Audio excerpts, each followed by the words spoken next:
Hey, everybody. What is up? It is Amy O with Life Redesigned, where we grow through what we go through. Hey, today I'm going to share with you my top 3 favorite ways to stay motivated. It's October. I don't know where you all live, but here it's getting a little chillier, which equals hibernation for a lot of us here in Michigan. So let's talk about how to finish the year strong, how to kind of set ourselves up for success. And when we feel like that kind of, I'm ready to kind of throw in the towel or I'm feeling a little stuck, let's talk about how we get unstuck and how we keep moving. So let me know in the comments about just where you are with your motivation. So let me know how you're feeling. Are you feeling like I'm going strong? I'm ready to hit I'm ready to hit all my goals until the end of the year. Or are you feeling a little like meh? Give me like some sort of emoji that's describing where you're at with your motivation right now. So let's dive into the first way. The first way to stay focused on or to stay motivated is that you want to focus on the things that you love about the path that you're taking. So within the goals that you're setting, kind of make sure that the goals that you set are ones that you want to achieve. I know that can sound a little bit silly, but when you're setting goals, you don't want to set a goal like, I want to be a public speaker by the end of this year, when public speaking is like not really something that you enjoy. You know what I mean? So the reason you want that is so that the steps that you take to get there, you'll be naturally motivated because you want that end result. So if you need to kind of do just like a quick look and a quick peek at where you're at right now with those goals, just make sure what you have on the docket is something that you actually want. And it's okay to pivot. It's okay to have something on the docket where you're like, this is what I'm going for. This is my goal. This is what I know I want to do. And then halfway through the year or right now to finish up the year, you're like, you know what? I want to pivot a little bit. And instead of doing that, I actually kind of want to sort of do that, but I want to move it in this direction. Okay. So within that, just kind of taking a look at the path that you're taking to get to those results and to get to those achievements. So what I mean by this is, you're like, Amy, what do you mean by enjoying the path or enjoying the things that are on the path to get there? For example, if you are running a business and your goal is to scale your business to $500,000 this year, what you want to do is make sure that you are focused on the things that you are good at, the things that you love to do, and the things that you know and are confident that you will get done. So within that, let's say you might need to set up somebody or somebody to delegate to, something to automate, right? So let me give you an example. Within my brick and mortar company, that's actually will turn, I keep saying 10 years, but holy cow, it's 10 and a half. It's almost 11. So actually it's pretty much 11. Yeah. So it turns, we turn 11. And within that 11 years, I've really settled into what I like to do, what my strengths are, and what I don't like to do, and what my weaknesses are. And here's the thing, every single time, I'm telling you, every single time I've committed to do something where I'm like, this is my goal for this, and part of that is doing X. And if I don't like to do X, it is such a drag to do it. I always procrastinate, and I often don't get the result that I want to do, and I end up pivoting anyway. So what I have learned is, Amy, if your goal is to do X amount of sales this year, I'm going to focus on the things that I love and that I know will drive within those results. And then I'm going to delegate to somebody else to help me fill in the gaps of the things I don't like to do and that I don't enjoy doing in order to help me hit that goal. Okay. And then just being creative. You can be creative on how you do want to delegate, who you're delegating to. So, you can get creative with trade. You can get creative with a friend. Maybe you can trade services if you're coaching them and they're helping with social media, if you don't like to do social media, et cetera, et cetera. So it's just really getting creative with what that looks like. Let's say you're in a position where you're like, well, I just can't delegate. I have to do it all. That's fine. And there's sometimes within your goals of moving forward of what you need to do that you do need to do it all. But I'm going to challenge you to find a creative way that if there's really a piece of that you don't want to do, focus on the things that you enjoy. Because here's the thing, when we do things that we love, results get magnified. If we love to be on the front end and focus on sales and close all the deals, and we love to do that, that should be our focus. If we don't enjoy doing the operational side of things, whether that's within our job or within our business, then we should not focus on those things, because when we focus on the things that we love, the other piece of that we're delegating, somebody else loves that. And then you can come together and you're going to magnify your result. Does that make sense? So the first thing is to focus on the things that you love about the path that you're taking. What was your path like this year? Part of my path this year, not goal related necessarily, because not everything that you're working toward necessarily needs to be some sort of like goal, right? So part of my path this year was to do things that have made me happy.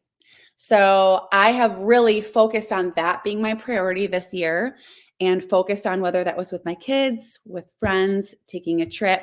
I have made that priority. And what happened was, because I made that my priority, which is the things that I love to do in my path that I'm taking, I focused on doing the things that made me happy. It's allowed me the energy to even be able to have patience to do the things that I might not really want to or have the patience to do. Okay. So focus on that. Do you need to adjust? Do you need to pivot? Where are you at with it? The second thing is to find a check-in partner. I know that we hear this a lot, but it's so true, you guys. You've got to have somebody that you can check in with and that holds you accountable. Listen, I am all sorts of for everything self-motivated and all the things you can do your own checklist. I got you. I am so one of those personalities also. I can do I can check things off. I'm very self-motivated. At the end of the day, I still need somebody to check in with, to say, okay, these are some thoughts that I'm having. This is where I'm at. Am I on the right track? Because it's not necessarily checking in to see if you're doing anything wrong. Sometimes you need that affirmation that you're doing the right things. Because what happens is we start to get in our head, right? So we've got to get out of our head. Sometimes it's that. Sometimes we're in kind of like this whirlwind of, if we're not where we thought we would be, or we made a mistake or whatever, we're kind of in our head about that. We're not giving ourselves grace. We're not feeling alone. We're feeling really alone, that we're the only person that is doing this or in the state or whatever it might be. And sometimes we need that check-in partner to go, hey, I just made this mistake last week. Don't worry about it. We're going to keep going. We're going to pivot. We're going to adjust, and we're going to keep moving forward. And again, another piece of that is making sure that you're pivoting any negative thoughts. So if you're getting in your head, like, sometimes when we're not where we are, we start to get in our head and say some negative things. We forget our affirmations. Our affirmations turn into like, well, I guess I don't really need to do those things today. Or, well, I guess I can probably just go without praying, or whatever that might look like. And you need that accountability partner to kind of go, hello, like, wake up, like, turn your light switch back on, because we're going to get back on track, and we're going to pivot any of those negative thoughts, turn them into positive thoughts, get your affirmations going again, maybe even adjust your affirmations and get you moving. And again, this person's going to keep you on track. Okay. So listen, I know none of us want to be told that we're not on track, but at the end of the day, if we want to be on track, we need a buddy. It's way easier to show up to a workout class when you know somebody else is going to be there. How many of you guys, raise your hand? How many of you guys have ever been like, oh, it's like your alarm goes off at 5 o'clock and you're like, there's no chance, no way I want to go to boxing this morning. I do not want to go. And you're like, but I told so-and-so I'm going to be there. So you get up, you get your clothes on. You're like, oh, I just want to stay in bed. It's cold. It's rainy. I don't want to go. I'm tired. I went to bed late last night. You go to class, you get there, and your buddy's not there. Oh, and you could have just stayed in bed. Okay. But the reason you got out of bed is because your check-in partner, your buddy, was going to be there. Something was holding you accountable. Someone was holding you accountable. Their presence, right? So that check-in partner is just so important. It's so important. And as humans, our natural want is to never let anybody down.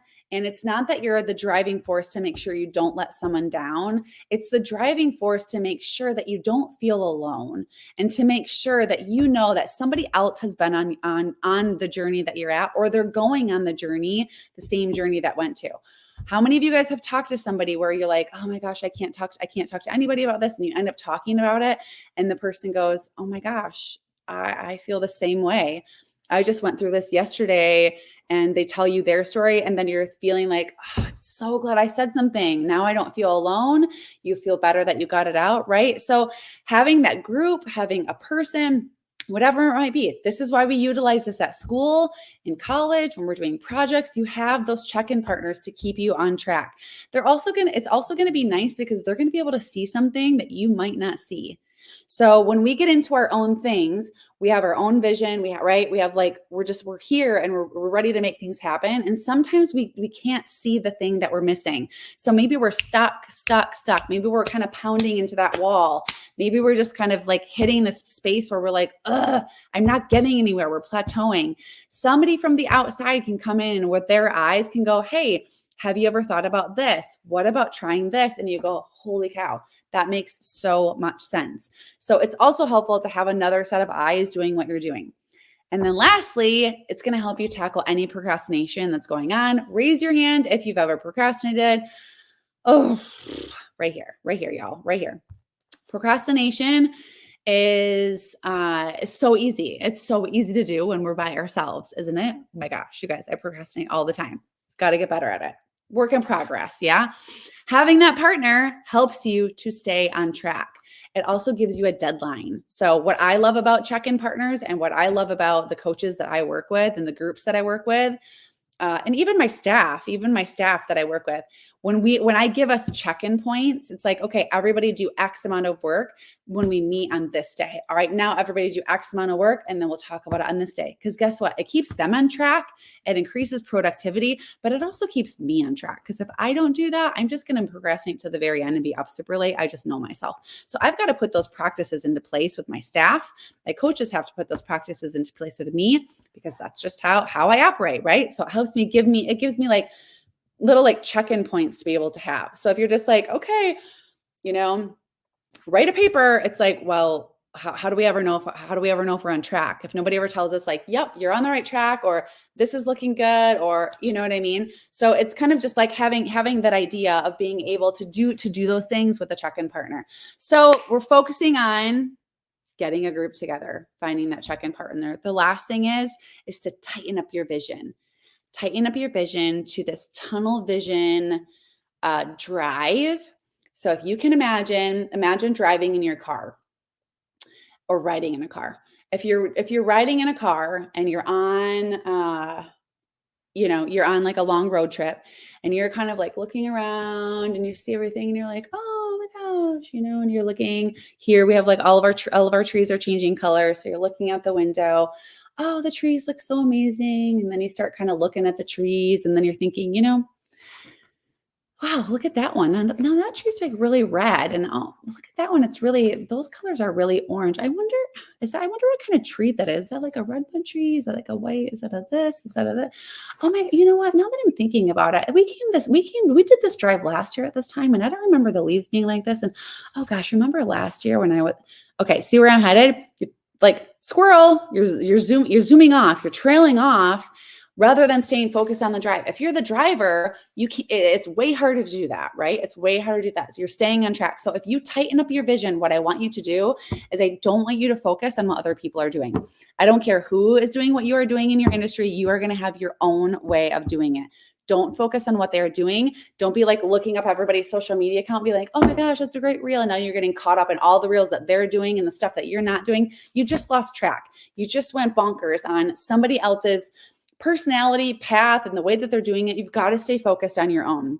You've got to stay focused on you. You cannot compare what it is that you are doing with somebody else. Just stay focused on your goals, the way that you are doing it, because it's the right way. It's the right thing because it's you. And we're all different. And there's a million different ways that we can do things. And there's a lot of different ways that we can achieve our goals. So it's staying on track and making sure that we stay focused here. The other thing that this is going to do is when you tighten your vision, and I love this expression, you are going to starve your distractions. Okay. So if I'm riding in the car and I literally had glasses on that were like this and I couldn't see around me, I am going to starve all those distractions of the leaves around me. Yeah. Instead, I'm going to be staring at the path that is getting me to the hotel that I'm driving to or the destination that I'm getting to. So when you tighten your vision, when you can tunnel your vision, you are going to starve those distractions and do less of over here, over there. What's going on? What's going on? Compare. You're doing less comparing, more focused work. You're doing less focusing on somebody else, and you're doing more focused on you and focused on hitting your goals. Does that make sense? So, my top 3 ways to stay motivated, let's recap. Number 1, we're going to focus on the things that you love about the path that you are taking. Delegate where you can. Number 2, we're going to find that check-in partner. We're going to find that check-in group. That's going to keep us on track. We're going to stay out of our heads. We're going to tackle that procrastination. And number 3, we're going to tighten up that vision. We're going to starve your distractions, not compare ourselves to others, and we're going to stay focused on our own path and our own goals. Okay, you've got this. We've got just a short amount of time until the end of the year this year. So let's stay strong, keep up the good work, reach out to anybody that you might need to get on your accountability team. That's your homework for today, is reach out and grab an accountability team if you don't have them, and focus on starving those distractions. All right, y'all. Thanks for joining me today. This is Amy O with Life Redesigned, where we grow through what we go through, and I will chat with you next week.